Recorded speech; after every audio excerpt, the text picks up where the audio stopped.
Hello friends, welcome to defence matrix.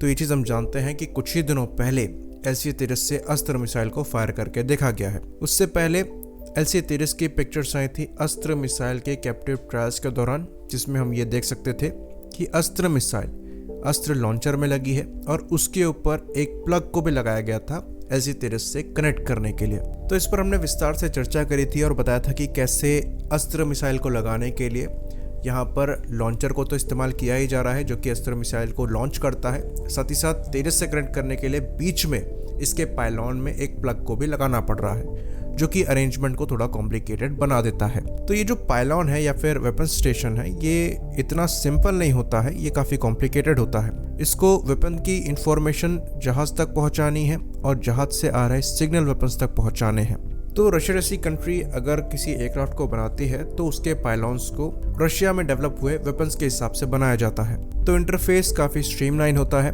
और weapon launcher directly लग जाता है। तो ये Su-30 MKI की इमेज आप देख सकते हैं। यहाँ पर जो R-77 मिसाइल लगी है, इसका लॉन्चर डायरेक्टली पायलॉन पे लगाया गया है। किसी भी तरीके के प्लग को यहाँ पर लगाने की रिक्वायरमेंट नहीं लगी। लेकिन जब एक दूसरे ओरिजिन की मिसाइल लगाई जाती है जिसका इंटरफेस डिफरेंट है, तो कंपैटिबिलिटी सेट करने के लिए बीच में प्लग को लगाना पड़ता है।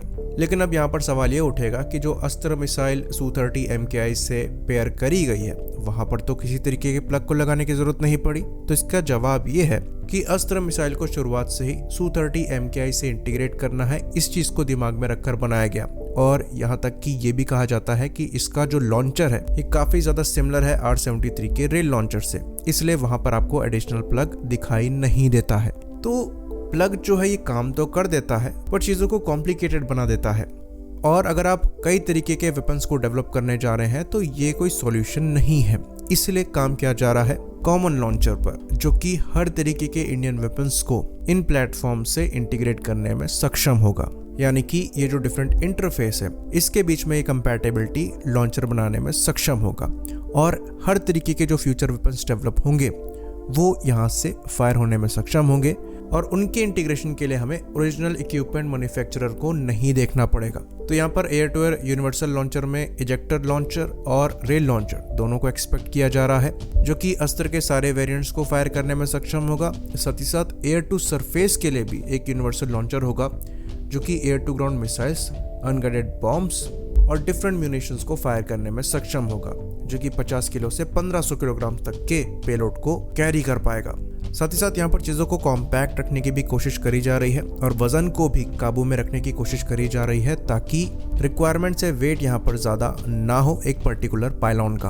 और ये जो लॉन्चर है ये एक्चुअली काफ़ी कॉम्प्लिकेटेड चीज़ है। ये चीज़ हमने डिस्कस करी थी जब अस्त्र मिसाइल का हम प्राइस डिस्कस कर रहे थे कि जो अस्त्र का लॉन्चर सप्लाई किया गया था उसमें एक लॉन्चर की कीमत 2 करोड़ रुपए है। तो ये कोई बहुत सिंपल सी चीज़ नहीं है, ये बहुत ही ज़्यादा कॉम्प्लिकेटेड है। साथ ही साथ इनको हर तरीके के प्रेशर, टेम्परेचर को झेलना है और प्रॉपरली फंक्शन करना है। अगर यहाँ से वेपन लॉन्च नहीं होगा तो आपका फाइटर एयरक्राफ्ट और जो इतना महंगा वेपन सिस्टम यहाँ पर लगा है वो किसी काम का नहीं है। तो शुरुआत में ये जो कॉमन लॉन्चर है ये Su-30 MKI की फ्लीट में इंटीग्रेट किया जाएगा, जिसको लेकर टेस्टिंग पहले से ही चल रही है अस्त्र मिसाइल के साथ। उसके बाद धीरे धीरे इनको दूसरे प्लेटफॉर्म्स में भी इम्प्लीमेंट किया जाएगा।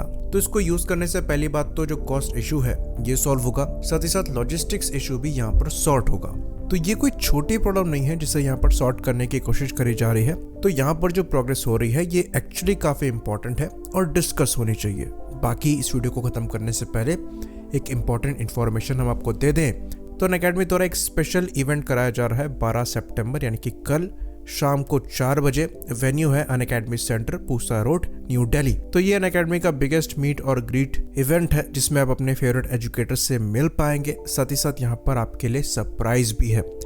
याद रखिए ये इवेंट कल है और इसमें रजिस्टर करने के लिए आपको गूगल फॉर्म को भरना पड़ेगा, जो कि आपको डिस्क्रिप्शन में मिल जाएगा। याद रखिए ये कल यानी कि 12 सितंबर को शाम को 4 बजे से है। Venue Unacademy centre, Pusa road, new Delhi. इसी बात पर इस वीडियो को हम खत्म करेंगे। लाइक करिए, सब्सक्राइब करिए। जय हिंद।